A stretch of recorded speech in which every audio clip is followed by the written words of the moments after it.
It started out as free. But then they said it would only be a few cents a day. What you're hearing is real, and it may be happening to you. I pay for streaming video, then the cloud storage, then streaming audio. Where does it end? It ended up being a lot every month. This is the sound of nickel and diming syndrome. It's a real thing. It is a real thing. I just want to hear my music. Is that so wrong? There is hope. For millions of people, there's radio. Radio? Radio. With 0 down and 0 per month. Radio delivers all the news, music, and entertainment you want, when you want it, for free. No usernames, passwords, or Wi-Fi connections required. Here's my card number. It's 735... Shh! Don't speak. When you listen to local radio, you'll never need that. Oh, this is so wonderful. Yes, it is. The cure for nickel and diming syndrome. Oh, I could use a hug. It's radio. No subscription required. News Talk 610 AM, 102.1 FM, KVNU.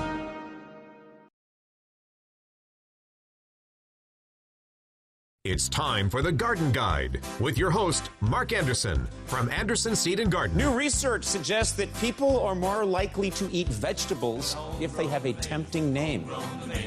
What would life be without homegrown tomatoes? Only two things that money can't buy, and that's true love and homegrown tomatoes. From gardening to landscaping. Today we are going to try and create garden eyebrows.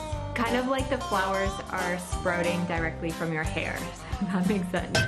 Phone lines are open at 753-KVNU or 800-369-KVNU. Kind of like eating vegetables. It's the Garden Guide, now on KVNU 610 AM and 102 FM. Good morning and welcome to the Garden Guide. This is Mark Anderson with Anderson Seed and Garden, and we're here to answer your gardening questions. We're here to talk about what's happening in your yard and in your garden. And if you're like me, I've been picking cucumbers and zucchinis this week. We had some onions with our cucumbers and vinegar. It was absolutely delicious. And things are starting to happen. The corn's growing, got the corn fertilized this week, and beans are in full bloom, so we're going to have beans here pretty soon as well, too. I haven't checked the potatoes yet, but I'll bet we've got some baby potatoes in there that are ready to be consumed also. So stuff's starting to happen in the garden. Our flowers are blooming like crazy at home and on Center Street, and things are looking great despite all the heat. So it's been hot, but just remember, it was hotter last summer, so it has been cooler than last summer.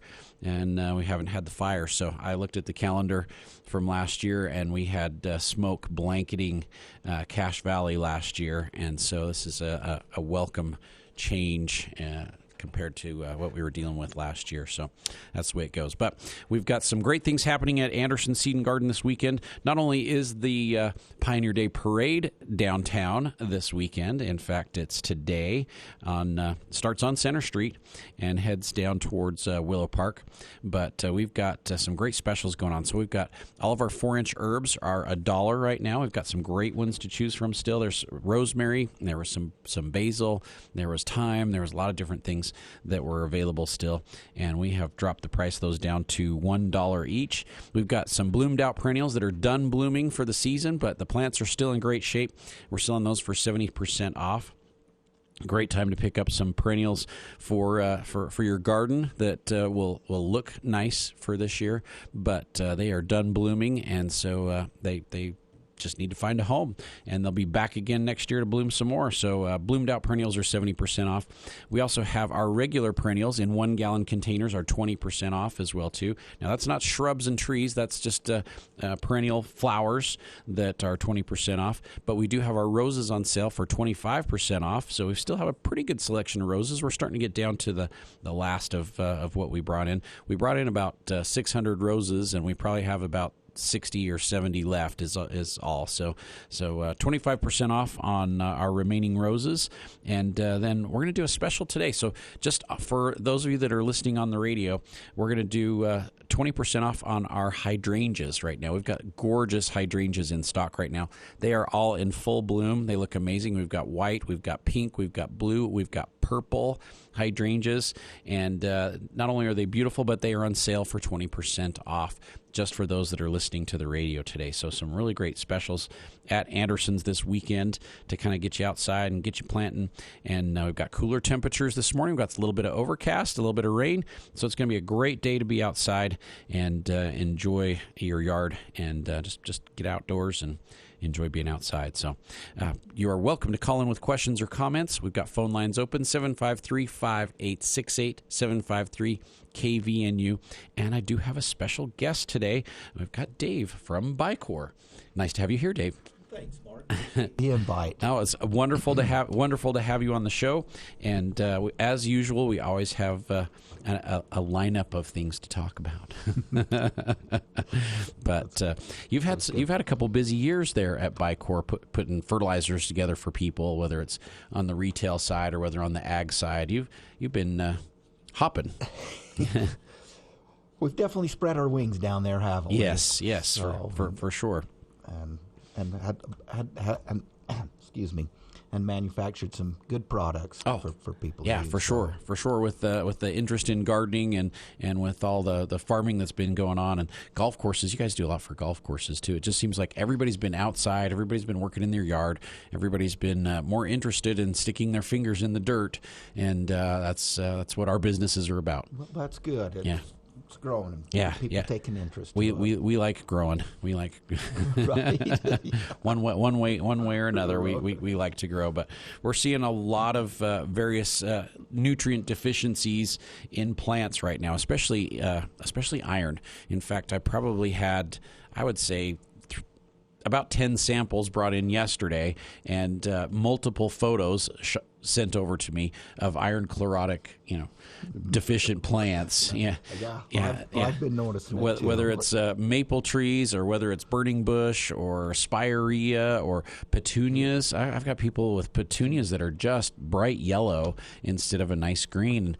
Boy, we've just had to water so much the last couple of weeks because it has been hot and dry, and it seems like about mid-June things kind of started to show a little bit, and we're watering more to keep those plants alive, but it's leaching the available iron out of the soil, and they're really starting to show some deficiency. They need an extra little nutrition, don't they? Yeah. And with the trees, I try and tell people, it's like, don't wait for it to show up. If you've got a tree that's perennially iron deficient, we should be treating it in advance instead of waiting for the iron deficiency to show up. It definitely is easier. Yes, much easier to prevent than to cure, for sure. But I've been using the combo chelate on our hanging baskets and our planters at the store as well as at home. And the combo chelate is such a great product because it's easy to mix. It's easier to mix than like, say, some of the powdered iron products. But that combo chelate's got a bunch of other micronutrients in there as well as a little dose of iron to help it absorb and pick up that nutrient and make things happen. So what a great product that y'all put together. Well, thank you. Yeah, good old Dr. Miller. So, that is a nice product. Like you're saying, we're going after the iron, but it also has the manganese and zinc, right, boron, and for trees and for shrubs and for flowers and even vegetables. I mean, I've got some people coming in, they've got iron deficient beans, and their tomatoes are turning a little bit yellow, and those dark green veins are sticking out still, so you can tell when they've got an iron deficiency because of that new growth is showing. I was just going to say that new growth coming up. It's always the new growth that gets hit first, and then kind of travels deeper into the plant and starts to affect the older growth as well too. How much of a chelated iron is in the combo chelate? 4.5%. So 4.5% of the chelated iron, and that's pre-digested, so the plants can pick it up and utilize it and right, it's in its form, ready to go. So. we want them to be able to use it right off the bat instead of having to break that down, and it'll just green the plants up much quicker. And in that liquid form, it's really easy to apply. Can you do either a foliar spray or a drench or both? I like doing both. You're going to get pretty much immediate results doing a foliar, picking it up through the leaves, and then that same dilution ratio, I just like to go around the base of that plant. Sure. And put some down in the soil for the roots to pick up. To pick it up as well. Yeah. Any issues with heat? I mean, can you burn a little bit with the heat if we're using it as directed? I haven't had any problems with it. You wouldn't want to go out, in the middle of the day, so either morning or not. Or evening, yeah. I like to do evening. It's usually cooler. I'm out there, 8 o'clock at night. Sun's about ready to go down, out there, watering, fertilizing, spraying for a few bugs if we need to. It just seems to be like a good time to be able to do that for the plants. So, and I think if it cools down a little bit, not in the heat of the day, it seems like the plants are more accepted to pick it up. They're kind of like us during the day. They're going to shut down. Right. It's too hot, pretty hot. If you sit out there in the sun all day, you kind of shut down, don't you? Right. You're not too prone to do much. That's kind of how that works. Do you recommend using a surfactant to get that iron to be absorbed a little bit better, or is it just going to work great on its own? It definitely helps with the surfactant for sure. We do have that nice surfactant we've made. Penetrator. Yeah. So a little foliar friend and plant stimulator that we mix those two together. Right. So. It allows the plants to absorb that nutrient, as well as it works great on herbicides, but works for killing plants. But we're not trying to kill plants with this. We're trying to green them up, make them look good. But it works the same way. When you put it with an herbicide, it helps absorb that weed killer in, and then it works more effectively. Well, it works with fertilizers and nutrient the same way. So, right. Yeah. You bet. Really does. Instead of that nutrient or your herbicide rolling off the leaf when you're doing foliars, it helps stay there on the leaf. Absorb. I usually tell people it helps with with adhesion, absorption, and translocation. And then they look at me and they go, "What?" And it's like, it makes it stick it on. It helps it suck it in, and then it helps spread it through the plant better. Isn't that how that works, Jason? Yeah. I don't know the technical terms, but I know what it does. I told you the technical terms. Adhesion, absorption, and translocation. Yeah. So that's how that works. Yeah. Had to get Jason involved here a little bit. So good to have you on the show today. I'm always busy over here taking notes. I know, taking notes. Whenever I help out answering with the phone when everybody calls in. So I learn a lot. Yeah, we are here on Pioneer Day weekend.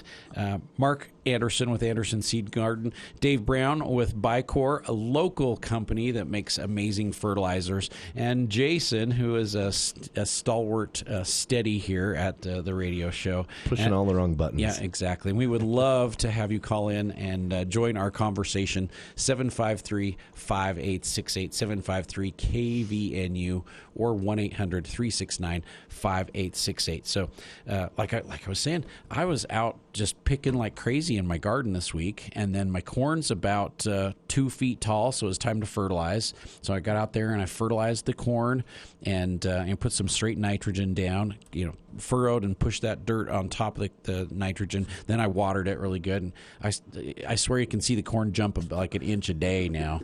Yeah, it's corn likes nitrogen. Yeah, it's just growing like crazy. Yeah. But my tomatoes they're growing over the top of the tomato cages right now, and they're setting fruit like crazy. I don't have anything ripe yet. Sometimes we can get ripe stuff by 24th of July, but everything's a little slow coming this year. Everything's a little slow maturing, but I did pick zucchini, so we had zucchinis and onions we sautéed this week, and we've been eating cucumbers, and it's just good time to do that. And the flowers are starting to bloom like crazy and look amazing, and we've been feeding the flowers down on Center Street for the last month and a half.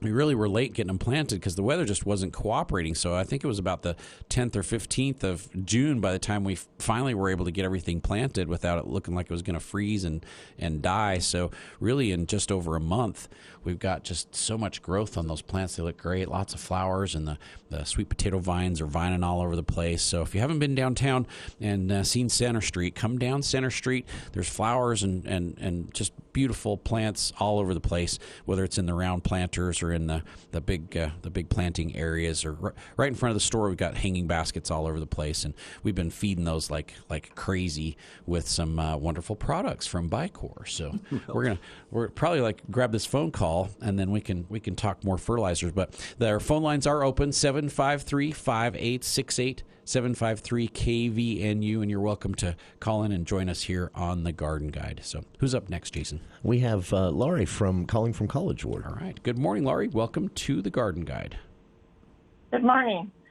My question is about iron deficiency. I have a Wolf River apple tree, and it was fine this spring, and we did put some iron on the iron that you've been talking about. Yes. But we just put it, I poured it on the trunk of the tree and around the tree.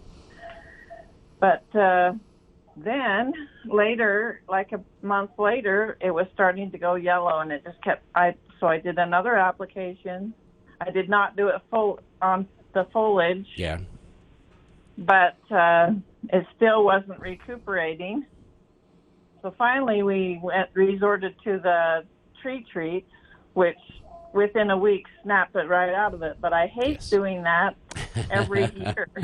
The tree treats really work. That's kind of where we were going next, because when it comes to iron deficiency, there's just certain times where you can't get enough iron on the ground around the root, that root zone, for the tree to be able to pick it up to correct a deficiency. But the tree treats really do an amazing job. So how big around's your Wolf River trunk? I mean, diameter, how big is it? Oh, I'm thinking almost 2 feet, not quite. Oh, so it's a big old tree then. Yes, it's a big old tree. Yeah. I would suspect you weren't using enough of the combo chelate on there. Generally, and correct me if I'm wrong, Dave, 1 ounce per inch of trunk diameter is what we usually tell people. Right. Yeah. Right. So if your tree is 2 feet across, you would probably need to use a whole quart on it per application to get it to pick up enough iron to do that. But with the tree, but with the tree treats, once you apply those, once you insert those into the tree, and get that into the circulatory system, boy, it just moves so much faster through the tree, and it puts all that nutrient right directly into the circulatory system. So you see big results. So you said about a week. You saw a difference in a week. Yeah, in a week it was pretty much green. That's and I was shocked at that point. But usually it takes a couple of weeks. But within a week it was. It was green. Amazing. That is awesome. That's awesome. I did one of my dad's apple trees that was really struggling the last few years, and so we did tree treats in it this spring early. It was the latter part of March, 1st of April, before anything even like budded or leafed out or anything. And it is absolutely loaded with fruit this year. It didn't fruit at all last year, and it's just in decline. And this year, tons of new growth and lots and lots of fruit on it, and it just made a huge difference on that tree. And then I had a friend in the store yesterday, and he's got a tree that's severely iron deficient. It's really struggling, but it's in kind of a parking area, so it's got sidewalk on one side and then road, and then it's got parking lot on the other side, so there's really not much access to the root system. I mean, how do you put iron on a tree where you can only access 15% of the root system? And so I've got him doing the tree treats on those trees as well too, and he'll see a big difference. And then we'll do it again next year, and his trees should be back to normal by this time next summer. So do you think that iron deficiency causes them not to set fruit, or when they are? Go ahead. We have rarely had fruit on that tree. The Wolf River is an older variety, and if they are iron deficient, like not just older varieties, but any type of tree, if they're nutrient deficient, they won't produce as well. And the great thing about the tree treats is not only does it have the iron in there, it's got a little bit of nitrogen, it's got the manganese, and zinc. So it's got all the micronutrients that really make a difference in fruit production as well too. So that tree of Dad's has really been declining the last 4 or 5 years, and a couple of years ago he was talking about taking it out completely, And I was like, no, let's like kind of see if we can get it to go. It's a Lodi apple, and it's like my favorite pie apple in the entire world. And so we decided to do the tree treats on it this spring. And what a huge difference. And I didn't get it thinned out enough. It's got too much fruit on it, so apples aren't going to be as big as they ought to be. But I'll tell you what, it was covered with blossoms this spring, and it hasn't been blooming much, and so completely covered this year with blossoms, and then just tons and tons of fruit set. So it's critical that we fertilize those trees each year to encourage some fruit development, and that Wolf River probably is lacking a little bit of nutrient, especially if it's that big of a tree. So can you put that iron on the raspberries? Absolutely, yeah. Dave's over here nodding his head. I know you can't. I know you can't hear that. So I need to give my raspberries some iron combo as well. Yeah, so good for the raspberries. Oh, you bet. Yeah. All right. And that's the thing. Okay, well, all right. Appreciate your help. Oh, thanks so much for calling this morning, Laurie. Have a great weekend, and happy Pioneer Day. Yeah, same to you. Thank you. Yep, no problem. You were saying on your raspberries, Dave. Well, I was just going to say, the trees and plants, they'll use that iron up. So you keep an eye on it, and boy, and as soon as you see them, that new growth turning just a little chlorotic, get on it and get some iron on it one way or the other. Because when they're iron deficient, they're more susceptible to wind and sunburn. So you get brown crispy along the edges, and then they can't photosynthesize the sunlight, and so it weakens the plants, and it definitely affects the fruit production. Yeah, you'll get smaller fruit. You won't get as much fruit. It won't mature properly. So we got to get those nutrient deficiencies taken care of and under control for sure. So, all right, we had Laurie call in. We are talking iron chlorosis. We're talking fertilizing plants and flowers. We're talking some great products that Bicor has that are made locally right here in Logan. And you're welcome to join our conversation. 753-5868, 753 KVNU, or 1-800-369-5868. And the tree treats have made a huge difference on a bunch of trees for us. I've got a pear tree. It's a flowering pear that is next to our deck, which is next to our patio, which is right next to our hot tub. So, again, not a lot of water and nutrient available to that tree. We hit it with the tree treats, greens it up, makes it look amazing. For some reason, those flowering pears are kind of prone. They are prone, yep. And so are autumn blaze maples. That's probably our biggest culprit is autumn blaze maple. They're so pretty, but if they're iron deficient, they're not nearly as pretty as they ought to be. Yeah, for sure. But the tree treats, how often can you do those? I mean, you can do them yearly. But does it cause any problems to the tree to drill holes? I mean, because basically you got to drill a 5/8 inch hole in the tree, and I do one about every 5 to 6 inches of circumference. Yeah, and it really makes a difference. But I move from one location and I'll move up, and sometimes if I have just one branch that's being squirrely, and I'll just do that one branch. Yeah. I mean, how long does it take for the tree to heal over those? You're supposed to know all this. You're supposed to know all this stuff, Dave. I'm just going to tell you, I've actually, I've inserted them in the same holes in the same year. So, I've done it early, and then especially those flowering pears. Yeah. And then I'll go back, and it's like, it needs another shot. So I'll go right in those same holes. Again. Yeah. Drill those holes out and put them right back in. Put another one right in there. Yep. Interesting. Way to go again. I've never done the same hole before, so.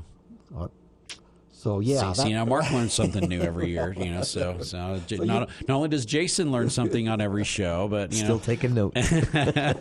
Mark always learns something too. So I do too, especially from you. But anyhow, it's like it's pretty much healed over. You can just barely kind of see, where I've drilled into it, and so because I always have customers that are just like concerned. They're like, "Oh, I hate drilling holes into my tree," but I mean, the holes are really small. They only go an inch past the bark. You're not going in too far, and the tree can heal over those little slight wounds very very quickly. Right. Yeah. And I always do mine on a slight angle, pointing down, so that the tree treats don't melt and run out. Run down the bark. As hot as it is, yeah. And the one thing that I always have to remind people is like, okay, here's a package of 15. If you leave it in your car today, it's going to be a package of 1. Yeah, it's not going to be a package of 15 anymore. And that one implant is going to be really hard to get into the tree because it's going to be flat, Melts them right together. It does. So, you don't want to waste your tree treats, so you don't have to keep them in the refrigerator or anything, but we definitely don't want them melting in the, 110-degree car or anything, so... Anyway, we've got another caller. All right. Phone line 753-5868, 753-KVNU if you'd like to join our conversation here on The Garden Guide. Who's up next, Jason? Next caller is Neil. All right. Good morning, Neil. Welcome to The Garden Guide. Hi, how are you? We're doing great. Thanks for taking my call. You're so welcome. I got a couple of quick questions. I'm just curious. If you have an apple tree with pretty severe iron deficiency, are the symptoms of iron deficiency and fire blight, can they be similar, or are they altogether look different? When the trees get fire blight, the leaves, they don't turn quite as yellow as like with the iron deficiency. On the apples, they go more of a rusty color.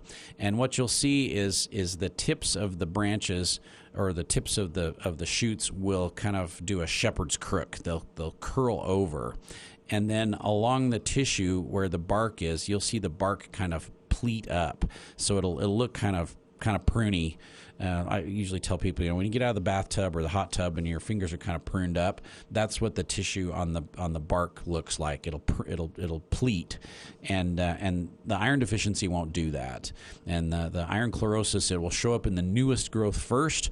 The leaves will turn more of a lighter pale green, and then they'll go more of a yellow color, but then you'll see that distinctive vein pattern where the veins will be a much darker green than the rest of the leaf tissue.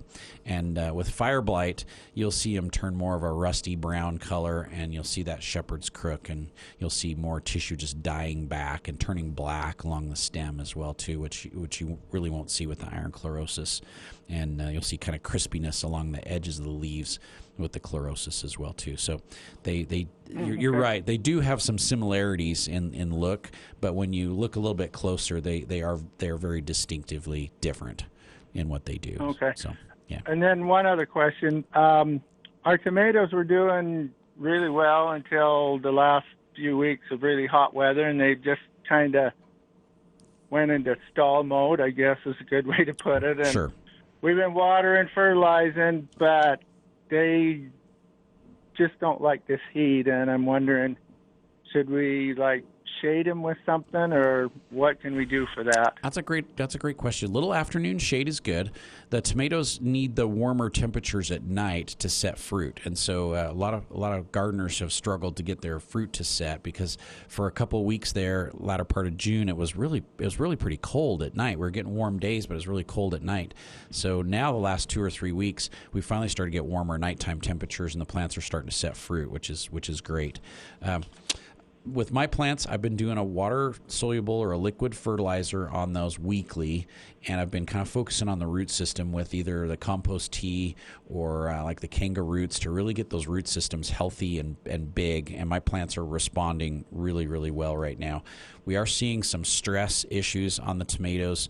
We are seeing a little bit of early blight and late blight and some verticillium as well too. So it does not hurt to use disease control, like the complete disease control from Monterey on your plants about once every 2 weeks or so. And that'll help fight diseases off, whether it's in the soil or whether it's foliar on the leaves. It'll work both ways, and it's really inexpensive and easy to use. I just mix it in with my fertilizer, and when I'm watering the plants, I get it into the root system, and then I get it all over the leaves as well too, and it will fight off all kinds of diseases. And we are seeing a lot of stress on the plants too, where the leaves are kind of turning a little leathery, and it's just like you said, because of the heat.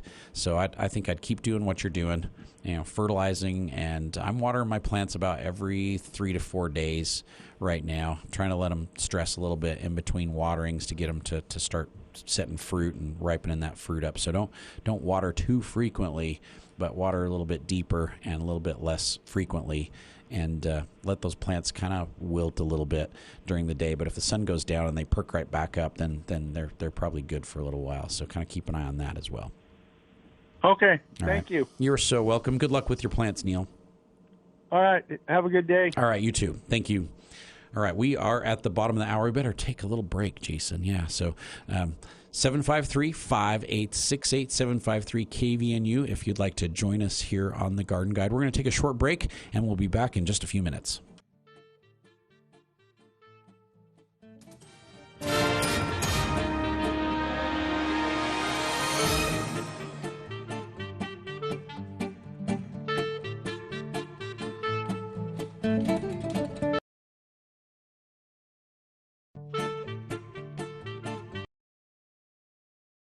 I'm Bill Walter with this KVNU News Update. A Logan couple charged with neglecting their adopted son years ago while living in Hyde Park has accepted a plea agreement. Craig and Paulette Boersma agreed to a plea deal that will keep them from serving any jail time as long as they comply with several court orders. The 42-year-old father and 34-year-old mother participated in a virtual hearing Wednesday morning in First District Court. They entered Alford pleas, each admitting to an amended charge of neglecting a child with disabilities, a Class A misdemeanor. The couple was arrested September 11th, 2017, after police claimed they were locking the 7-year-old boy inside a room for days with no bed or carpet and forcing him to sleep naked and urinate on the floor. North Park police officers had received a report from the Division of Child and Family Services that the boy was being withheld meals by the parents and that the child had not appeared to have gained any weight in a year. As part of the plea agreement, both Craig and Paulette were placed on 12 months probation. They were also ordered to each pay a $500 fine and complete a parenting course. Longtime Democratic Idaho lawmaker Senator Mark Nye has died. He was 76.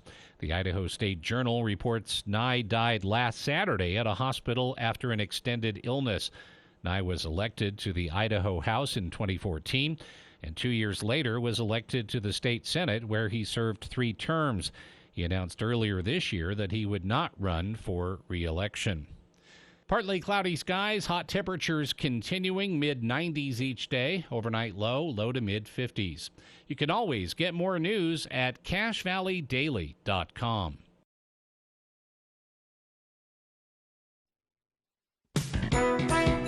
From ABC Sports.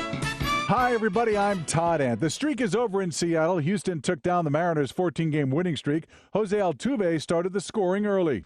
And Altuve drives it deep to left center field. Dylan Moore is going back at the wall, looking up. See you later! Jose Altuve with a leadoff homer. On WBME, Astros beat the Mariners 5-2. Blue Jays up 6-0 in the top of the third in Boston when Red Sox center fielder Jarren Duran misplayed a ball. Underneath it, Duran lost it, can't find it. That ball lands behind him on the warning track.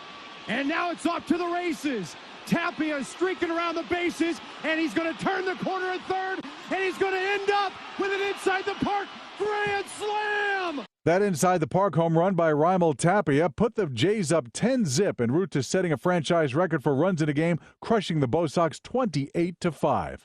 This is ABC Sports. The Cache Community Food Pantry and the American West Heritage Center are joining forces to present the first annual Cache Smokeout. Saturday, July 23rd, you can celebrate Pioneer Day the Pioneer Way while supporting 2 of your favorite local nonprofit organizations as they turn up the heat with Northern Utah's best backyard smokers. More than 20 teams will compete for the People's Choice Award and the title of Smoke Master. Buy a ticket to taste test the Pit Master samples and cast your vote while celebrating Pioneer Day the Pioneer Way at the American West Heritage Center. Explore the rich pioneer heritage of Cache Valley with a children's parade, homemade ice cream, cow milking, gold panning, a bison tour, and much more. As always, train and pony rides are included. Sponsored by Wilson Motor, Logan Barbecue Pit, and Cache Valley Visitors Bureau. It will be fun the whole family can enjoy. Cache Smokeout and Pioneer Day Festival at the American West Heritage Center. At Red River Health and Wellness Center, we utilize non-pharmaceutical approaches to help patients with challenging autoimmune and thyroid conditions. And because each person is unique, we design custom care plans that focus on the individual. Our goal is to improve health, well-being, and quality of life. We work in conjunction with your prescribing physician for an optimal outcome. Call Red River Health and Wellness at 855-55-RIVER, with offices in Logan, South Jordan, Springville, and St. George. The Garden Guide with Mark Anderson from Anderson Seed and Garden on News Talk KVNU, 610 AM and 102.1 FM.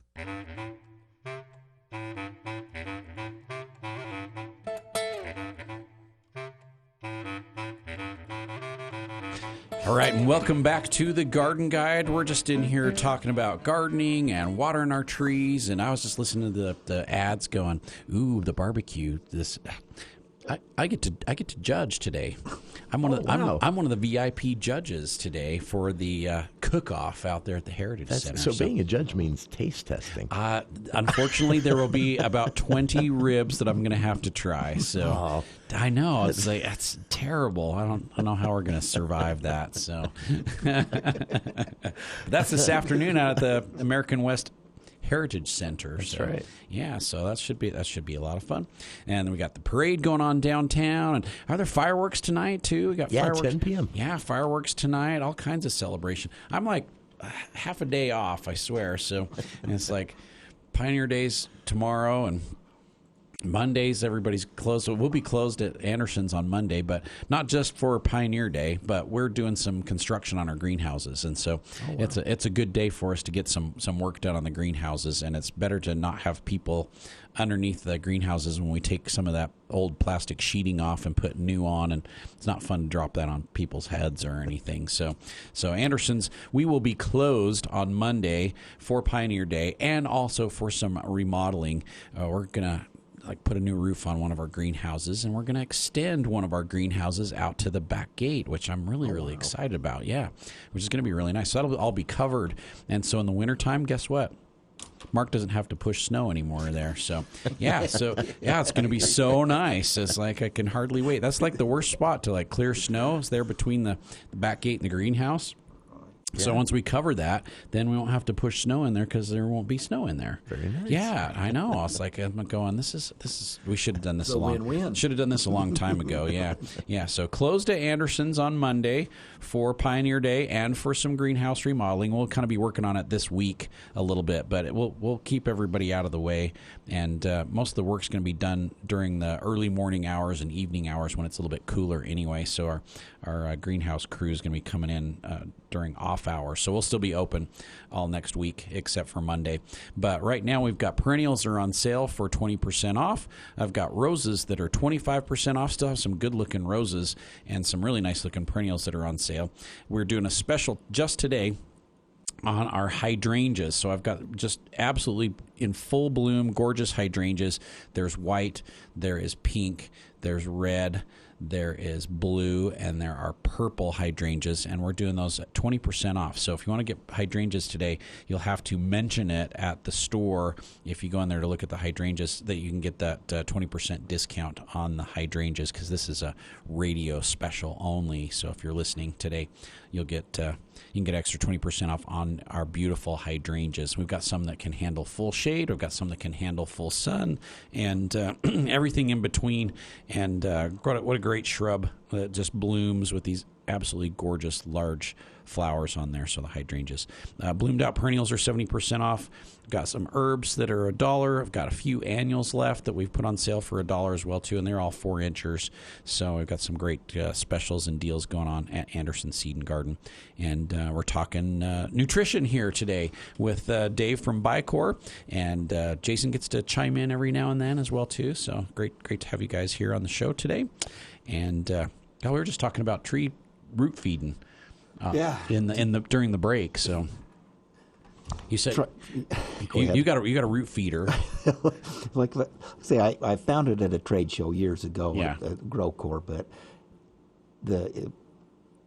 it's quite a unit, and anyhow it's got a jar off the side of it that it looks like like you'd put on a hose end sprayer. Right. Only it's hooked onto this deep root injector. So I'll put whether iron combo or whatever in it, and go out to that drip zone of that tree, put it in there. Go down through the turf and give it a. So you can watch it in the. So you've got one. You've got one too, but yours doesn't have the fertilizer thing on it. It's just water. It's a tree water. But man, amazing tool. So if you did want to put fertilizer or iron or something in there for the trees, or even like a systemic insecticide for it, and do like that root injection, I've got this really cool device, and it is called Siphonject, and it's made by Dram, and you actually attach it to your hose bib where you hook your hose up to the house. So you attach it to your hose bib, and you put a 5-gallon bucket underneath this little device, and you mix your concentrate of your fertilizer or your iron. Say combo chelate, we're going to do 1 ounce per gallon is what it recommends on the bottle. You mix it at 20-1. So if you're doing 1 ounce per gallon, you do 1 ounce in 20 ounces of water. So you're going to mix it at 20-1, and then it will inject it into the hose. And so where you do your deep injector, it'll put that right into the water with it. Yeah. That's so nice to know. It's really cool. Yeah, it's a really cool device. And so what was the name again? It's called a Siphonject. Siphonject. Yeah, it's a Siphonject. So if you ever wanted to do iron for your tree, you just mix it at 20-1 in the bucket. And then there's this little hose that comes from the little attachment that goes down into the bucket. And then when you turn your faucet on, it creates suction just with the water pressure that's going through the hose. And it siphons the right amount of product into the hose, and then it delivers it wherever you want it to go. So it's really easy to fertilize a lot of plants because you can just like hook it up and it will just come right through your hose. That's very nice. Yeah, it's like the coolest tool ever, and it's very underutilized by a lot of people because instead of having to like mix up your fertilizer and put it into 2-gallon watering cans and then haul it wherever you need it to go over and over and over and over again, which I do sometimes in my garden, you can just like mix it up in this 5-gallon bucket and then just attach it to the hose bib, and then you can go out there with your watering wand, and it just automatically puts fertilizer right into your watering wand. I'm going to get one of those. It is an awesome tool, and it would be great for your fertilizer injector. Yeah, very nice. It's really cool fertilizer. Way to go. 753-5868, 753-KVNU, or 1-800-369-5868 if you'd like to join us here on the Garden Guide. So right at the end of our first half of the show, we were talking about all the flowers that are blooming on Center Street and on Main Street. And Bicor is amazing because you guys give us some fertilizer to use to feed those with every year. It's like the best. I'm glad you guys are putting it to good use because those planters look good. Oh, they look amazing. Right. So we do a combination of the Pro Bloom on Tuesdays and the all-purpose on Fridays. So the Pro Bloom's got a higher phosphorus, higher potassium with all the micronutrients in it.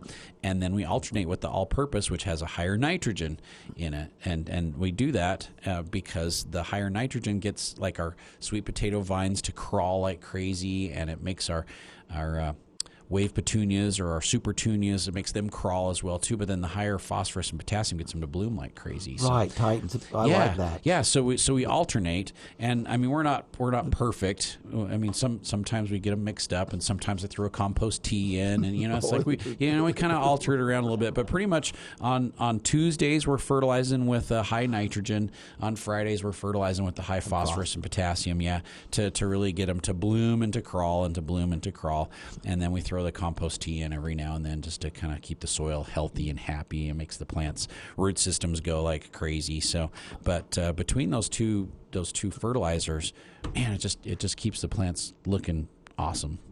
Yeah. They look good, so I'm glad the plants are happy. Yeah, it makes a big difference. Happy, so. And what sets your product apart from a lot of other ones is you've got a really great micronutrient package in both of those. So micronutrients in the all-purpose and also in the Pro Bloom. It just really helps keep things looking good. We used to in that Pro Bloom, but it's just a. It's just the phosphorus. So it's a good thing we're doing the all-purpose because it's got the goodies in there. Right. So and then sometimes we'll put the combo chelate in if we're starting to see a little bit of iron chlorosis. So maybe we'll do that a little bit more frequently with the Pro Bloom and get the micros back in there. Yeah. So good plan. See, now I learned 2 things today. That Pro Bloom is. like I say, a great product. It's but awesome. It's just we've a few changes with it here and there. That's the way it goes.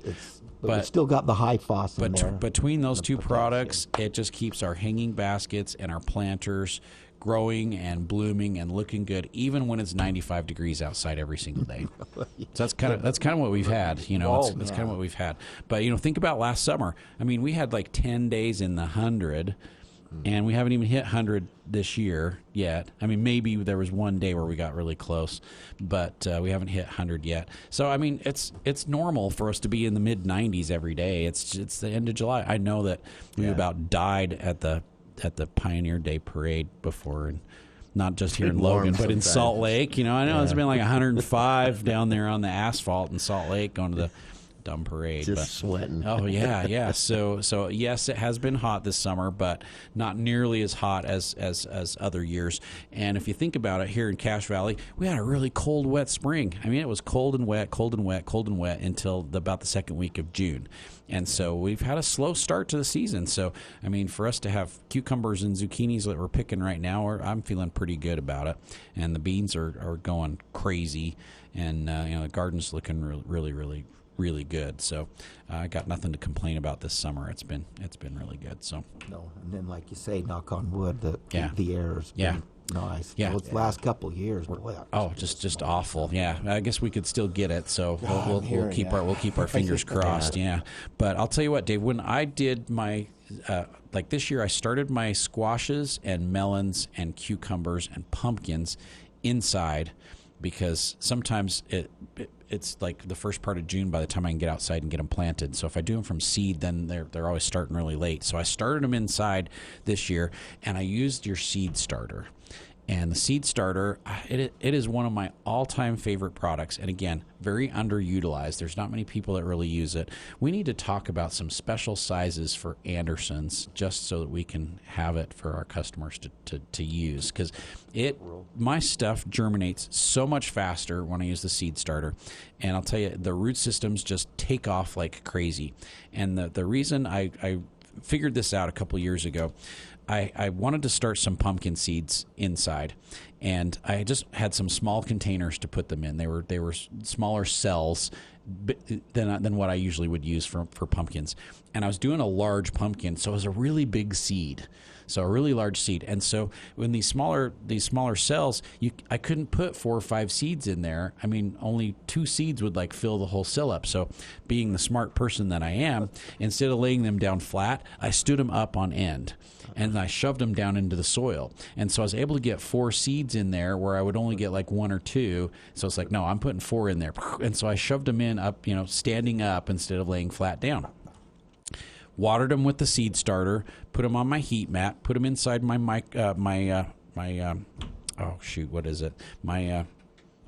dome. My nanodome. Yeah, the nanodome's amazing. The nanodome with the heat mat, the stuff just germinates so fast. 3 days, I had pumpkins up. But since the seeds were standing up instead of laying down, they germinated up instead of down. So the seeds popped open, and the germ came up out of the soil. And they came up out of the soil, so they never even really touched the soil, but they had roots all over them, like just tons of little fine root hairs. And the only thing that I could ascribe that to is the seed starter. The seed starter. So once the seed came out of the seed casing, that seed starter just made them root like crazy. And so I've been doing it over and over and over again for years now, since my little not failed experiment, but my unusual experiment. And the seeds germinate quicker, they get established faster, they have a bigger root system, and we can get those plants ready to transplant in just 2 weeks. Yeah, so all those viney plants, squashes, melons, cucumbers, pumpkins, I can have those germinated and ready to transplant in 10 to 14 days. With a seed starter. It's amazing. It's amazing stuff. But unfortunately, you only sell it to me with a Hosen sprayer on it. Is anybody from Bicor out there listening? I know. We got to talk different product, and maybe some different people. Yeah, some different sizes to offer to my customers. But for starting stuff inside, there's nothing like it. But the Hosen is amazing when you're doing grass seed, though.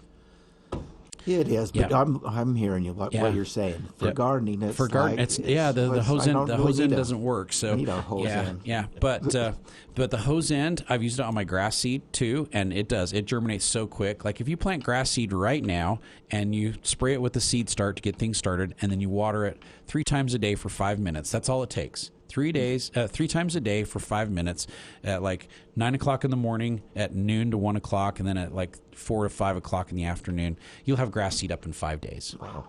5 days if you use the seed starter. Yeah, like you'll see like a little green haze out there in 5 days. That's all it takes. Yeah. So seed starter, awesome stuff. We got another caller, Jason. We do. We have Zach on the line with some squash questions. Excellent. Good morning, Zach. Hey, morning, Mark. How are you? We're doing great today. Awesome. Hey, just quick couple questions. I've got both zucchini and crookneck squash, and both of them have a little bit different problem. On the crookneck, they're coming out and they're maturing really small. Like they're only coming out a couple inches and getting the bumps on them like they're done. Yes. But they're not growing. And then on the zucchini, we're getting that end rot on the end of the zucchini. Okay. And we're just wondering how you get that fixed fast. I think in the past we've used like eggshells. We've ground those up and put with them, but we're wondering if there's something that can affect that quicker. Yes. The ground up eggshells, there is calcium in there, but our soil has a lot of calcium in it already, and so it doesn't really help a whole lot in our area. Might be coincidental that it kind of helps correct it. There's a product that's called Yield Booster that is made by Fertilome, and it's a calcium chloride spray, and it's usually the blossom end rot is caused by a calcium deficiency in the plant. Our soil has a lot of calcium in it, but it doesn't move very fast. It's hard for the plants to pick it up and utilize it. And so the furthest distance that it has to move is be picked up by the root system, go all the way through the plant, and get all the way out to the end of the fruit, and it doesn't quite get to the end of the fruit, and you get that brown spot on the end of the fruit. And it happens to tomatoes, peppers. It can happen on squashes and zucchinis for sure. And the Yield Booster, that liquid form of the calcium, will work really quickly, and it moves very fast through the plant, and it will correct that deficiency in no time. So the fruits that have been damaged, just pick those off and get rid of them. Feed it, fertilize it, and then spray it with the Yield Booster, and it will correct the problem. And your remaining fruit that are setting, it'll take care of it. With the crooknecks, with them maturing a little bit quickly, I have noticed that with mine as well too, and I think it's from the transition of us going really hot really quickly. Make sure your plants stay well hydrated. It is amazing how much water those zucchinis and crooknecks will absorb up out of your soil in a very short amount of time because the fruits mature so quickly. It uses a lot of water, and so make sure and water a little bit heavier and maybe just slightly more frequently. I'm watering mine about every 3 to 4 days right now, but I'm dripping them for about an hour. So they're getting a good heavy drip on my drip irrigation, and I'm dripping those really heavy about every 3 to 4 days. And if they're not getting quite enough water, then the fruits will mature too quickly, and like you said, they'll get kind of bumpy and hard, and they'll be small. They won't be full size. So I think that should take care of it for sure. Awesome. Well, thanks, Mark, for the tips, and I think we'll try both of those. All right. Sounds great, Zach. You have a great weekend. Happy Pioneer Day. Okay, thanks, Mark. Thank you. All right, bye-bye.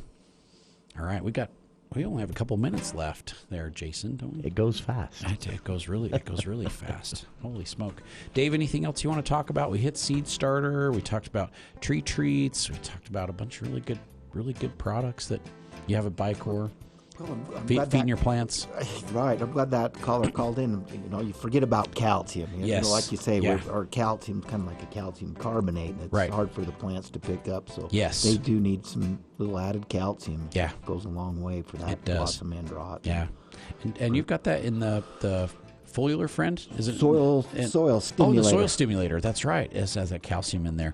Nice for the tomatoes, especially. So the tomatoes tend to be really prone to blossom end rot, and the peppers as well too. But we've seen it in squashes and sometimes on melons as well too. So it's a good fix for that. So and Nutrigel.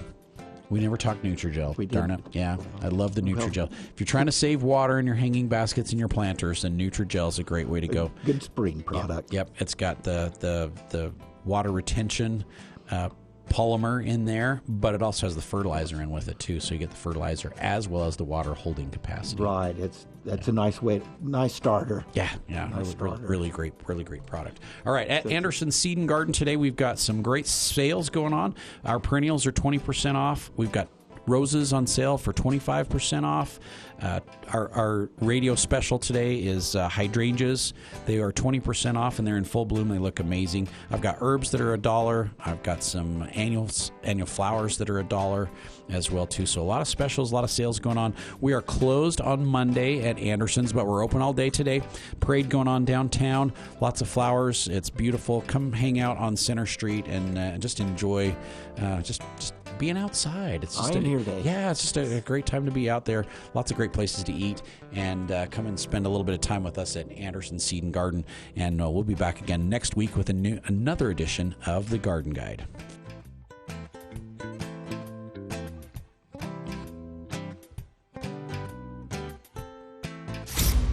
Keeping you informed 24/7. News Talk KVNU Logan, 610 AM and 102.1 FM.